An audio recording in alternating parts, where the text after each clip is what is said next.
welcome back for part 2.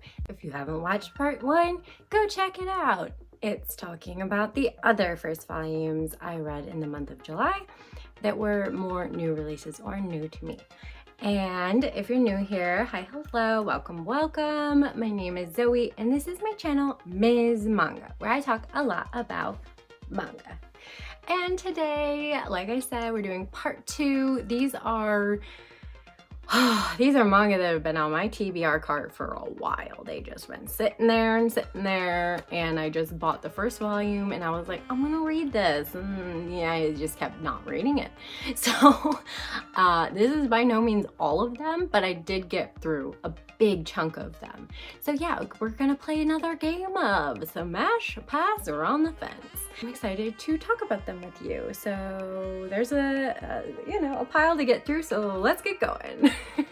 These are in no particular order. Again, just grabbing the first on the pile, and that is Imaginary. So I was sucked in by this cover. Like the colors, the art. I really enjoyed the character art, and it looks very interesting. The story is mainly about this girl and this boy who grew up in the same small town, were childhood friends, and then she moved away for college, and she kind of came back recently, and they, hung out, reconnected, and now there's kind of this thing between them. Like, they both seem kind of interested in the other, but neither knows how to make that move out of friendship into maybe a relationship, or whatever that they want. And it kind of touches on each of their friend groups now that they're in college. I have to say, although I really enjoyed the art and I didn't dislike the story, there just wasn't anything that makes me want to continue on, there's not that spark of interest. It's very much a slice of life story, and sometimes those are it used to be 100% I would be like, no, I don't like slice of life. Now I found I do like slice of life, but the characters really have to hook me, and these characters didn't. I don't know. For me, it was just kind of like a bland read. I'm gonna pass. But let me know, what did you think of it below? Next up, next read, we got Rainbow Days. And so this is a shoujo beat title, but it's told from the perspective of 4 adolescent boys who are part of a friend group. They all have very distinct and different personalities. There's the other 3 on the back. And I'm kind of hoping each cover highlights this character the most, because this first volume was definitely all about this character on the cover and his desire to get a girlfriend and his crush by the end on a new girl that he could potentially have romantic feelings for. And while the other characters, show up and are interacting with him, it's still very much more centered on him. So that being said, it is very shoujo, but I liked the kind of different perspective of young adolescent males. Their friendship is the best part to me. They're very authentically male.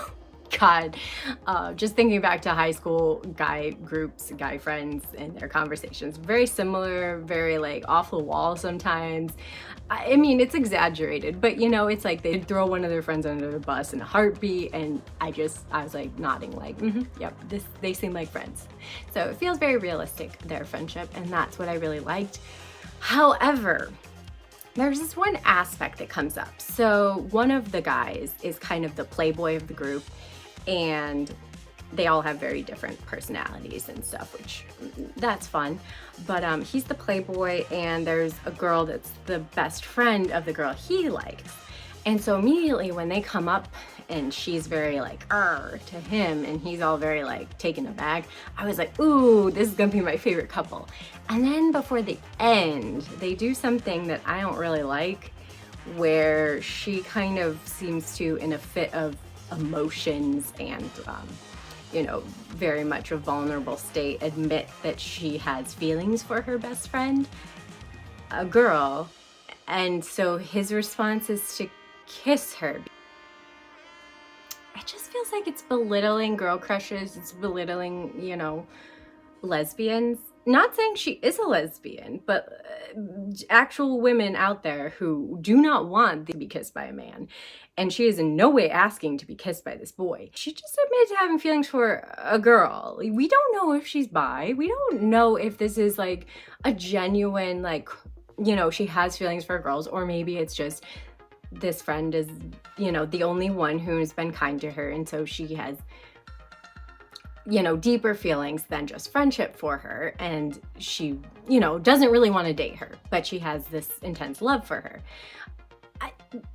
I don't know yet, because it's only the first volume, but like just his reaction to it was so off-putting, and so this is why I'm on the fence about this one.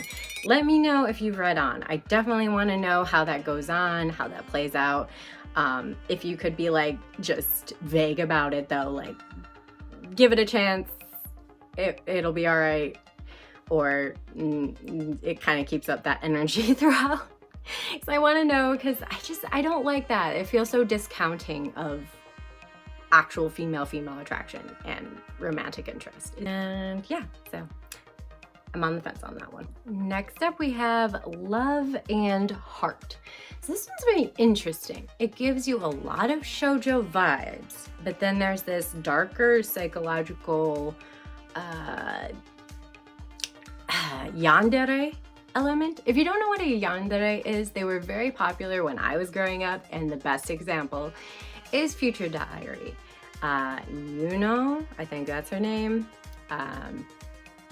She's kind of the quintessential yandere character. Very much one-track mind, obsessed with the guy. Anyway, this is a mix of that vibe with a shoujo element, which you wouldn't think necessarily would work, but then I'm thinking, actually sometimes in shoujo I do feel like they kind of go to this place with but they try to convince us it's all cute and all floofy, and don't think about it. So this guy shows up seemingly having a connection to her mom, but she's living alone, and he shows up conveniently in her house with, you know, no warning. Her mom never talked to her about it, and she's a little confused, but he seems really nice and friendly, and so she just goes with it. Her mom is also really hard to get in contact with, but like still, I just feel like I don't know. Like, being young and naive can only get you so far. So she's smart in certain aspects throughout, but she's also kind of naive and dumb in other aspects. I don't know how to feel about her. And the guy is actually the yandere, which I liked. I liked the guy being the obsessive. I don't know what his motives are. I don't know why he's obsessed with her, or if the obsession is romantic. I don't know if he wants to date her or what, but he's kind of trying to isolate her and creep her out, and it's weird and trippy, and I liked it and I didn't exactly. It's very hard to know. It's a shorter series. I think it's going to be ending soon with like 8 or 9, 10 volumes. So it's shorter. So I'm like on the fence again. I'm like, should I keep going?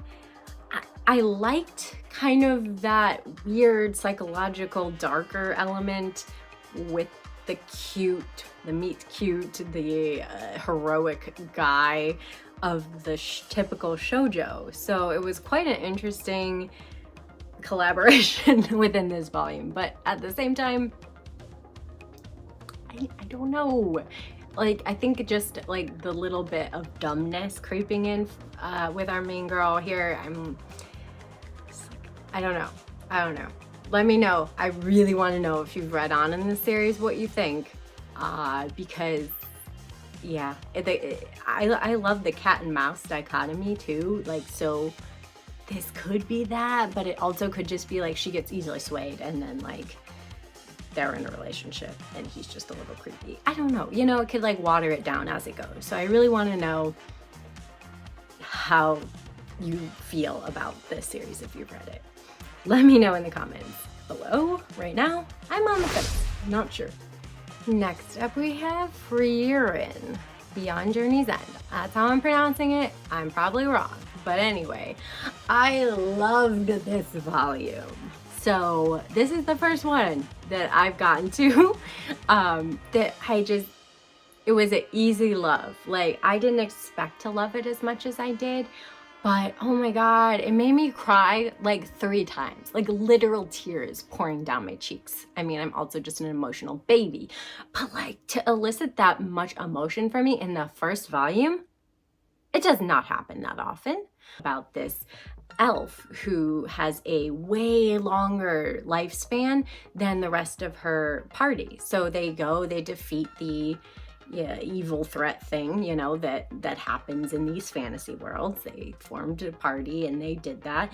And now afterwards, she kind of ventures off and does her own thing and then comes back, and they're all so much older. And then they start to pass away. I mean, they have shorter lifespans than her, and it makes her realize, oh, I kind of took for granted these humans and other, you know, people the other, you know, creatures in this world that don't have as long of lifespan as me, and I wish I could have spent more time with them. So she's kind of going on this quest to reconnect with the remaining party members, and also doing things that she feels are a remembrance of the party leader that she feels most regret towards not spending enough time with and not getting to know him even more.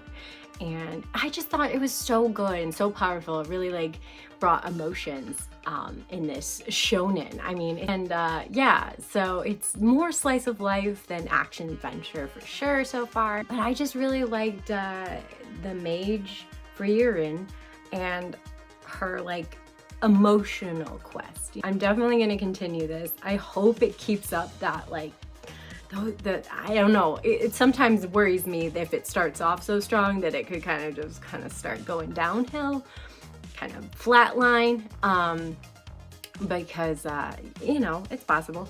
So, but I'm gonna hope that it just keeps going strong, and let me know if you think, yeah, that every volume it packs a punch, or you know, the series in general just seems to be continually enjoyable, because I really hope that's the case.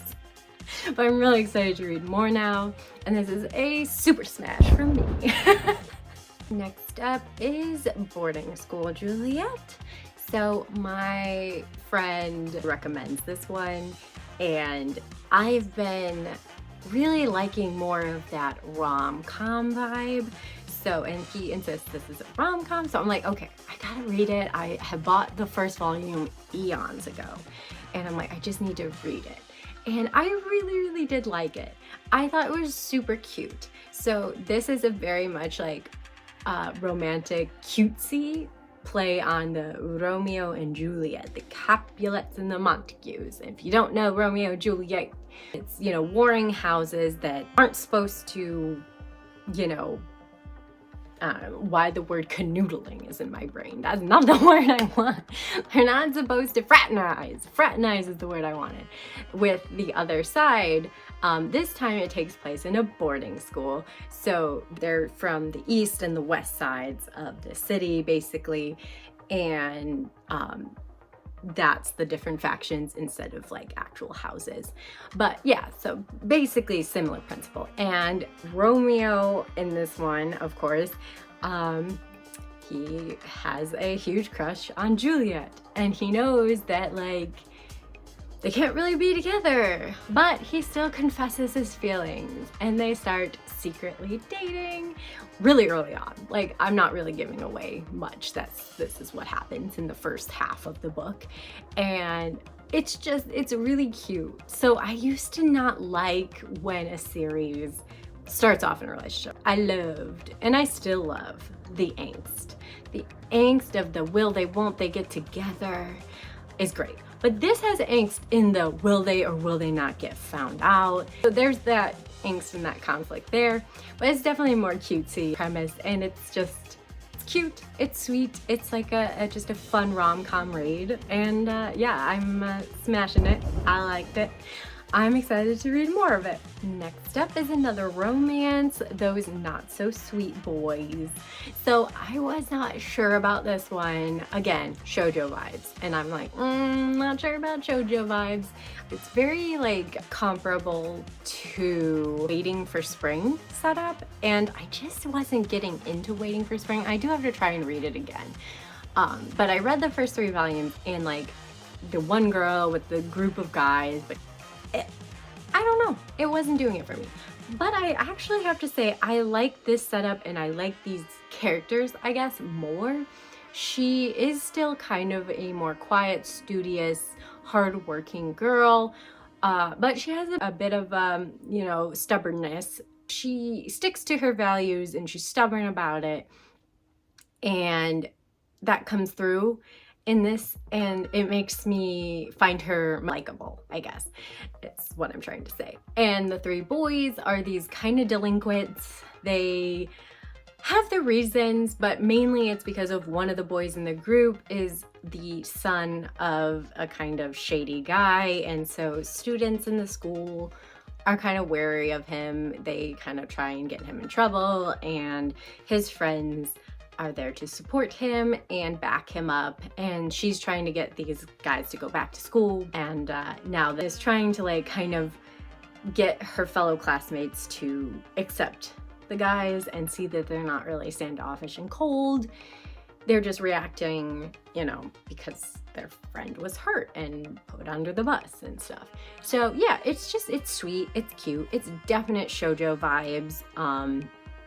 But I didn't mind it because I did like the characters, and it's very typical shoujo. I don't see anything very unique or special about it, I guess, but I still think I'm gonna smash it. I think I want to read more of them, and so I hope it's just a pleasant, sweet read, and that's just what I'm expecting with it. So yeah, let me know if you've read it down below. Love to hear your thoughts. And I believe it is finished, so yeah, let me know if you finished it and if you endorse this. We're at the last read, and that is ACCA 13, Territory Inspection Department. So I really love the art style of Natsume Ono.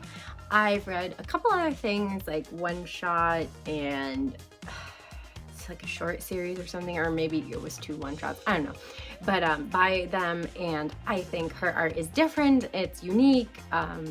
It might not be for everybody, but I really like it. And this is an interesting story. It's definitely slow-paced. It's about, you know, this world that has different factions in it, and the 13th division, which is the one we're focusing on, kind of oversees all the other factions. And they, in the beginning of this book, get disbanded. And like they're told they're not necessary anymore, we're at a state of peace, like you don't need to be making sure all the factions are like, you know, working well and doing what they're supposed to be doing because we trust them. And then immediately reverses that and like, no wait, you're reinstated. So it's very much like, what? So then by the end we find out that there's this possible coup d'etat, and they put this, our main character, Jean, I think it's Jean, Jean Otis, he's under surveillance as possibly being part of this coup, and he's a very mysterious character. This is the kind of the intrigue of the whole story. Is Jean a good guy, a bad guy, an indifferent guy? Like, we get these snippets, and it's very hard to tell morally wise like where he falls, and he's just kind of mysterious. And I think that's like what drew me into the first volume, was this, like, you know, is he good? Is he bad? Is the coup even good or bad? Like, you know, coups notoriously have a bad rep, but sometimes coups are needed. Sometimes the government is corrupt, and, you know, a faction sees that and rises up against the rest of the corruption in the government. But, you know, generally they're seen as very negative, and they're obviously trying to disrupt the status quo. And I'm very curious, you know, is it justified? Is it unjustified? Is he on the side of the coup or not? yeah, it's just very mysterious and twisty, and I like it, and so I'm very excited. It's only 6 volumes, and then there's 2 side stories, so I'm definitely gonna try and pick those up by the end of this year and smash it. I feel like this is a lesser known or talked about series, but yeah, also let me know what you think on this one down below if you have read it. But yeah, I'm hoping it's one of those underrated gems, you know, because I don't know much about it. I haven't heard many people, you know, recommend or dislike it. I just heard nothing about it in general. So I'm hoping, you know, for the best, best case scenario. All right, yeah, with that, part 2 is done.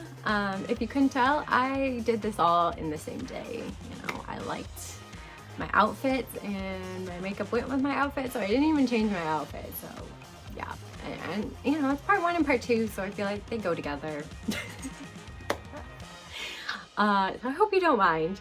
And yeah, I really enjoy talking about first volumes, and like first volumes, I feel like I can talk about them and not feel like anything spoilery. But I still try and keep things vague, except for the odd detail here or there that I need to talk about because it impacts my feelings on the volume. But usually, you know, it's just, it gives you that taste of a series, and I love reading a first volume and then seeing how I feel like initially and sharing that with you guys. And of course, like I said multiple times, I'm really curious what your thoughts on any of these volumes were.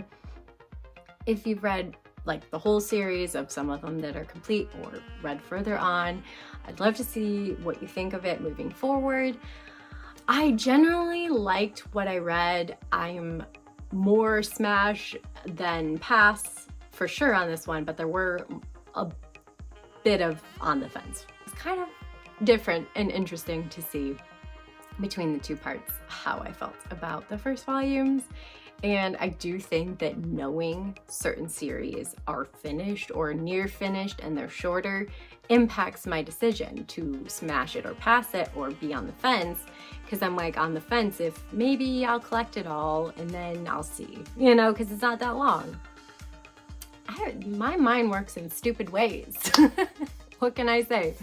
But yeah, it's interesting to see like the older series, how that impacted my thought process of it. And so the ones that I might have passed actually ended up being on the fence, I think is the reason. But other than that, let me know what you think of this. If you want to see more of this type of content, if you liked kind of the game show aspect of it, I don't like numerical ratings. So I was trying to think of a way to be like, you know, just without saying like, oh yeah, I liked it. And I'm like, I'm not sure. I'm not in love with it. I just thought doing it like, you know, that stupid TikTok voice thing too is like always in my head. Smash, smash, pass, smash.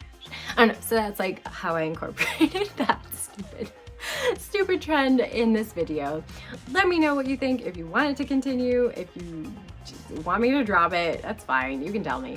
I won't take it personally.